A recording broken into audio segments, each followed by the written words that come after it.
نحمدہ و نصلی علی رسولہ کریم اما بعد فاعوذ باللہ من الشیطان الرجیم بسم اللہ الرحمن الرحیم۔ نوریہ رحمان چینل میں خوش آمدید۔ آج کا ٹاپک ہے کیا شادی اور رشتوں کے مسئلے مسائل، جو کہ آج کل لڑکے اور لڑکی دونوں کو درپیش ہیں، اور جو ہے نا وہ دونوں ہی جو ہے نا وہ پارٹیاں سرگرم ہیں، کسی طریقے سے اچھے رشتوں کی تلاش میں سرگرم ہیں۔ تو آیا کیا یہ لوگ واقعی صحیح کر رہے ہیں یا غلط کر رہے ہیں،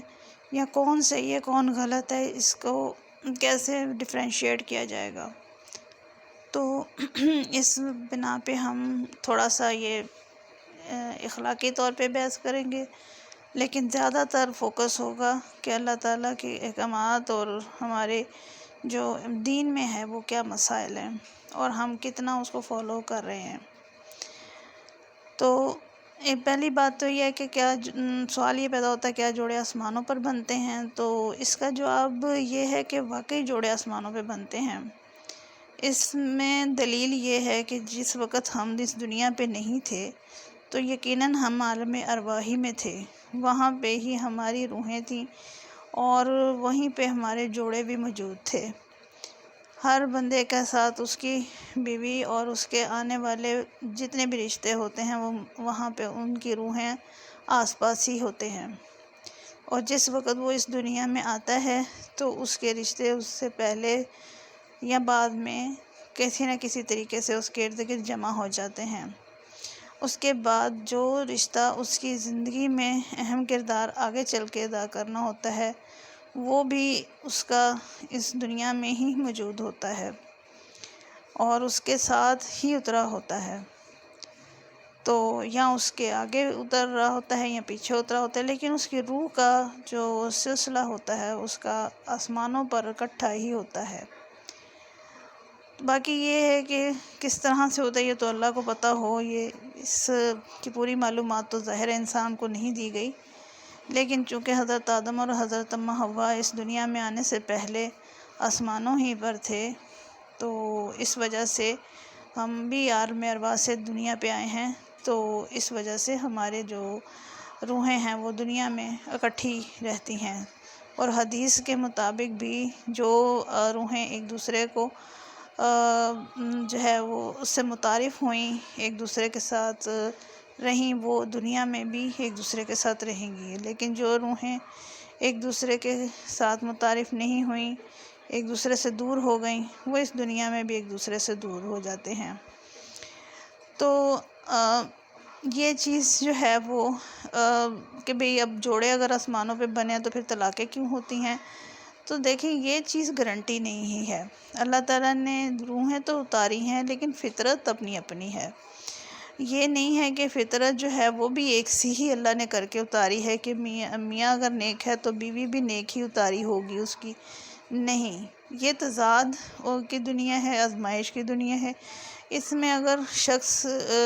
اگر آدمی اگر اچھی فطرت کا ہے تو عورت یقیناً اس کو جو ہے نا کچھ پرسنٹیج پہ اچھی ملے گی یا بالکل ہی الٹ ہوگا، لیکن اگر اس میں اگر عورت اگر اچھی ہے اور اس کو شوہر اچھا نہیں ملا یا کچھ پرسنٹیج پہ جو ہے نا وہ ایسا ہوتا ہے، تو یہ دونوں طرف سے ایسے اللہ تعالیٰ نے جو ہے نا وہ ایک مختلف نوع طبیعت کے لوگ اور کچھ مکس طبیعت بھی کی ہوئی ہے تاکہ نبھا رہے، لیکن کہیں کہیں بالکل ہی الٹ بھی کر دیا گیا ہے، وہ بھی آزمائش کے طور پہ کیا گیا ہے۔ تو یہ قطعاً نہیں کہا جا سکتا کہ جو جوڑے ہیں ان میں خصوصیات اور ان میں تمام باتیں ایک سی ہوں گی۔ باقی تقدیر جو ہے اس کو اگر ہم دیکھیں تو تقدیر کی 4 اقسام بیان کی گئی ہیں: تقدیر ازلی، تقدیر مکتوب، تقدیر عمری اور تقدیر یومیہ۔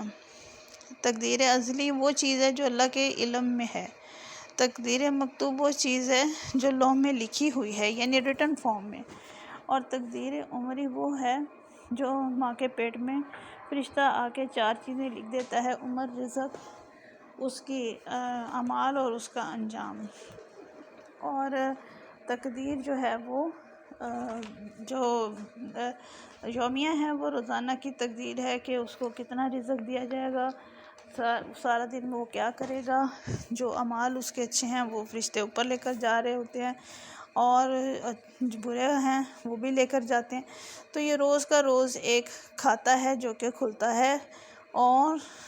رات کو اس کی کلوزنگ ہو جاتی ہے جب وہ سوتا ہے۔ تو اب یہ کہ نکاح کیا ہے اسلام میں، تو سب سے پہلے تو ہمیں پھر سورۃ نساء کے آغاز کی آیت پہ جانا چاہیے، جس میں یہ ہے کہ یا ایھا الناس اتقوا ربکم الذی خلقکم من نفس واحدۃ وخلق منها زوجها وبث منہما رجالا کثیرا ونساء، کہ اے لوگو اللہ سے ڈرو جس نے تمہیں ایک نفس واحد سے پیدا کیا ہے، اور اس سے پھر تمہارا جوڑا پیدا کیا ہے، اور اسے مرد اٹھائے لاتعداد اور عورتیں۔ تو آپ یہ دیکھ لیں کہ جب سے دنیا بنی ہے تب سے اب تک جو ہے نا وہ لاتعداد مرد اور عورتوں سے، اور قیامت تک جو ہے نا بنی رہے گی، اور کتنی خلقت دنیا پہ آ چکی ہے اس کا علم اللہ ہی کو پتہ ہے۔ کوئی بھی سائنس، کوئی بھی چیز یہ نہیں بتا سکتی کہ جب سے دنیا بنی ہے تب سے لے کے اب تک کتنے انسان پیدا کیے گئے یا کتنے جاندار پیدا کیے گئے۔ سائنس اس بارے میں نہ کوئی کیلکولیشن کر سکتی ہے، نہ وہ کر سکتی ہے، کیونکہ یہ اللہ کے علم ہے، اور وہی جانتا ہے کہ اس نے کتنی مخلوقات پیدا کی، کتنے ان کی تعداد تھی، کیا ان کی ماہیت تھی، کیا سب کچھ اس نے جو ہے نا وہ ریٹن فارم میں لکھا ہوا ہے، پہلے سے یہ علم تقدیر ہے۔ اب آتے ہیں ہم اپنے مسائل پہ جو ہم خود کریٹ کرتے ہیں۔ مسئلہ یہ کہ ہم لوگ جو ہیں وہ خام خواہ جو اپنی غلطیوں کو تائیوں سے مسائل پیدا کرتے ہیں، وہ کون کون سے ہیں۔ اس میں یہ ہے کہ جو مرد حضرات ان کے مطلب اگر آپ لڑکے والوں کو آپ دیکھیں تو بہت سارے مرد حضرات ایسے ہیں جو کہ شادی کے لیے کم از کم 30 سے 35 سال کا عرصہ ان کے اوپر لڑکوں پہ آ جاتا ہے کہ 35 سال کی عمر تک وہ شادی کرتے ہیں، یا اس سے بھی زیادہ ایج کے ہو جاتے ہیں کچھ کی، لیکن ریئر جو ہیں وہ 25 اور 26 کے دورانیے میں ہیں۔ اس کی بڑی وجہ وہ لڑکے اور یا مرد حضرات نہیں ہیں، بلکہ ان کے والدین ہوتے ہیں جو کہ انہیں سیریس لیتے ہی نہیں ہیں، کہ لڑکے جو ہیں وہ ہیں ان کو صرف انہوں نے کمانے پہ لگایا ہوتا ہے، اور ان کو جب تک وہ اچھی طرح 2 گاڑیوں کے مالک، گھر ٹھیک ٹھاک سارا کچھ ان کا بن نہیں جاتا تب تک ان کی شادیاں نہیں کرتے، یا پھر بیٹیوں کی شادیوں میں ان کی انویسٹمنٹ چل رہی ہوتی ہے، پیرنٹس کا ہاتھ ان کی ہیلپ کر رہے ہوتے ہیں، تو یہ کرتے کرتے وہ اپنی شادیاں بھی ان کی بہت لیٹ ہو جاتی ہیں، جو کہ ٹھیک نہیں ہے، کیونکہ موسٹلی پیرنٹس کا یہ خیال ہوتا ہے کہ جو آنے والی ہوگی وہ یقیناً اس ڈور کو بند کر دے گی جس ڈور سے ان کے جو ہے نا وہ خرچے چل رہے ہوتے ہیں۔ کچھ کو یہ ڈر ہوتا ہے، کچھ ویسے ہی جو ہے نا وہ ذمہ داریوں میں بچوں کے لیٹ کر دیتے ہیں، اور لڑکوں کے اسپیشلی لیٹ ہوتی ہیں۔ معذرت کے ساتھ یہ دیکھا گیا کہ بچوں کی شادیاں خاک چھانتے چھانتے ان کی عمریں گزروا دی جاتی ہیں، اور پھر یہ ہے کہ پھر جا کے کہیں کسی ایک پہ سوئی اٹکتی ہے، اور وہ بھی اچھی ثابت ہوتی ہے یا نہیں ہوتی ہے، پھر بعد میں اسی کی شامت لے آئی جاتی ہے کہ بھئی وہی غلط ہے عورت، لیکن آپ اپنے آپ کو قصوروار نہیں ٹھہراتے کہ آپ نے کتنی خاک چھانی ہے، اور اس کے بعد پھر اللہ تعالیٰ کا کوئی غصہ غم جب آپ کے پاس آتا ہے، اس کا غضب آتا ہے، تو پھر آپ کہتے ہیں کہ یہ فلاں کا قصور ہے۔ تو اس میں آپ اپنے اعمال نہیں دیکھتے کہ آپ کو بھی سزا مل سکتی ہے، کوئی اللہ تعالیٰ نے آپ کو گارنٹی دے کر تو نہیں دنیا پہ بھیجا کہ آپ کو کوئی سزا ہی نہیں وہ دے گا، یا وہ آپ اس کے بہت چہیتے ہیں، جیسے یہودی لوگ کہتے تھے جی ہمیں تو اللہ تعالیٰ نے کوئی سزا نہیں دینی، ہم بھی ایسے ہی کہہ دیتے ہیں کہ جی ہمیں اللہ تعالیٰ نے کوئی سزا نہیں دینی کیونکہ ہمارے نبی سارا کچھ بخشوا دیں گے۔ یہ جو ہے ہمارے ذہن کا فطور ہے، حالانکہ ایسا کچھ بھی نہیں ہوتا۔ ہمارے نبی پاک صلی اللہ علیہ وآلہ وسلم نے جس بات کی بخشش کی گارنٹی لی ہے وہ ان اعمال کی لی ہے جو ہم توبہ کریں گے جن میں، تو پھر اللہ تعالیٰ ان کو جو ہے نا ان کی مغفرت فرمائیں گے، یا ان لوگوں کو جن کے اعمال بہت کبھی نہیں ہوں گے لیکن جن کے اعمال انتہائی کبھی ہوں گے اور وہ بہت زیادہ اس طرح سے جو ہے نا وہ کبیرہ گناہ کر کے گئے ہوں گے، تو ان کی اتنی دستی جو ہے نا ان کو بخشش نہیں ملے گی۔ یہ آپ ذہن سے نکال دیں، قرآن کی آیات اس بات کا ثبوت ہیں کہ اللہ تعالیٰ نے فرمایا ہے کہ تم نے اب کیا سمجھا ہے کہ تم اس دنیا میں ایسے ہی پیدا کیے گئے ہو، کیا تم سے کوئی حساب نہیں ہوگا، کیا تم سے کوئی پوچھ گچھ نہیں ہوگی؟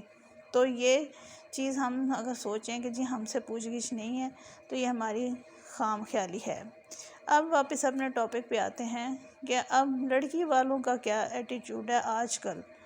تو خاص طور پہ جب لڑکی والے جو ہیں وہ لڑکے والوں کی طرف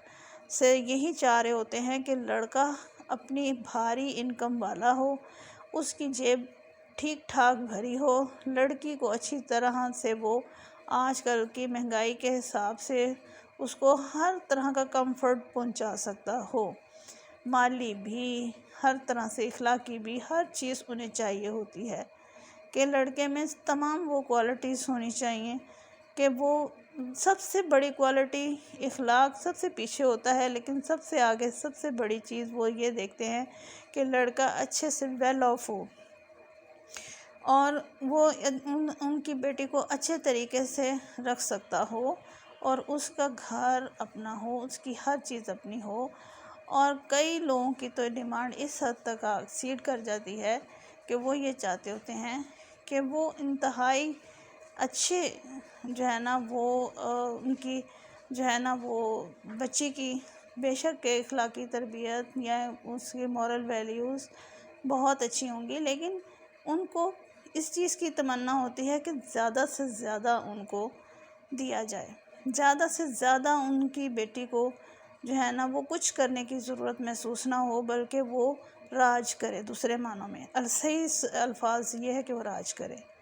تو ایسی صورت میں پھر لڑکیاں بھی اپنے لیے ایسا لائف پارٹنر تلاش کر رہی ہوتی ہیں جو ان کو زیادہ سے زیادہ عیش کرا سکے اور زیادہ سے زیادہ ان کے نخرے اٹھا سکے۔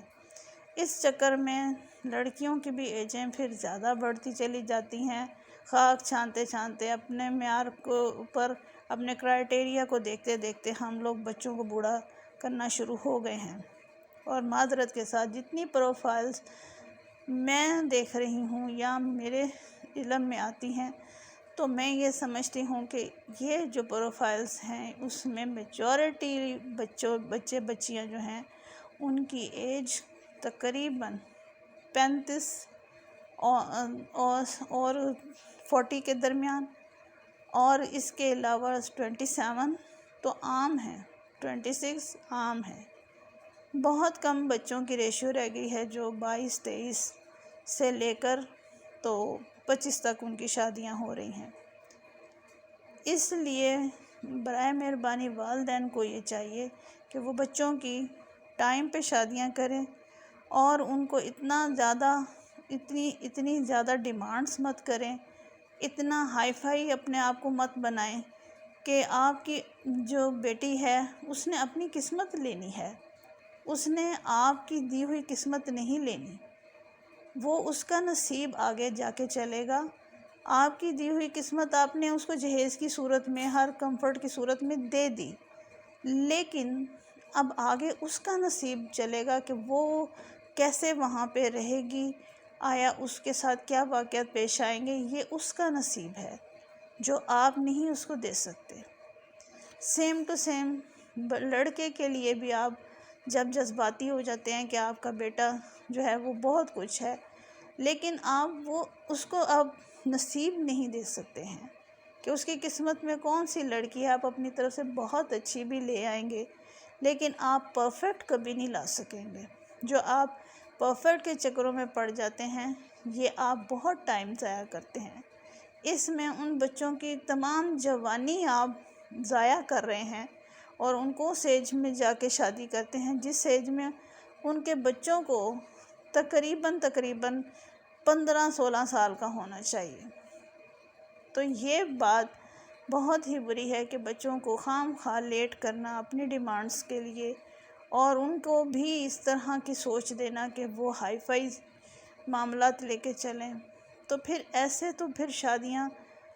بہت لیٹ ہوں گی اور بہت خرابیاں مچیں گی، اور کچھ فتنے تو ہم نے خود بھی پیدا کیے ہوئے ہیں، جو کہ ہم خود اپنے ہاتھوں سے کانٹے بوتے ہیں، وہی ہم کاٹتے ہیں۔ پھر ہم روتے ہیں کہ ہمیں یہ مصائب آئے، ہمارے ساتھ یہ مسئلے ہو گئے، ہمیں یہ تکلیفیں آ رہی ہیں، حالانکہ وہ خود ہماری پیدا کردہ ہیں۔ جو اللہ تعالیٰ نے خود فرمایا کہ جو کچھ تم کاٹتے ہو وہ تم خود ہی اپنے اعمال کے ذریعے بوتے ہو، تو یہ تم لوگوں کے کیا جو ہے نا وہ تم لوگوں کے آگے آتا ہے۔ تو بہتر یہ ہے کہ ہم اپنے ٹائم پہ ڈیسیژن لیں، بچوں کو بھی جو ہے نا وہ اتنی ایسی سوچ مت دیں، اسپیشلی لڑکیاں جو کہ آج کل بہت زیادہ ہائی فائی سوچ رکھتی ہیں اور اپنے لیے عیش و آرام کو ہی سب کچھ سمجھتی ہیں، اور ریالٹی ان کو بالکل نہیں پتہ کہ اصل چیز ان کی قسمت ہے۔ قسمت میں اگر سکھ لکھا ہے تو وہ ہر حال میں آئے گا، لیکن اگر دکھ لکھا ہے تو وہ پھولوں کی سیج پہ بھی آ جائے گا۔ تو یہ چیز آپ کو اپنی بچوں کو سمجھانی بھی چاہیے، اور خود بھی سمجھنی چاہیے کہ آپ قسمت کسی بازار سے نہیں خرید سکتے۔ آپ صرف بازار سے ان کا جہیز، ان کی چیزیں تو خرید سکتے ہیں، لیکن قسمت نہیں خرید سکتے۔ وہ اللہ سے مانگیں اور اللہ پہ بھی توکل کرنا سیکھیں۔ جزاک اللہ خیر۔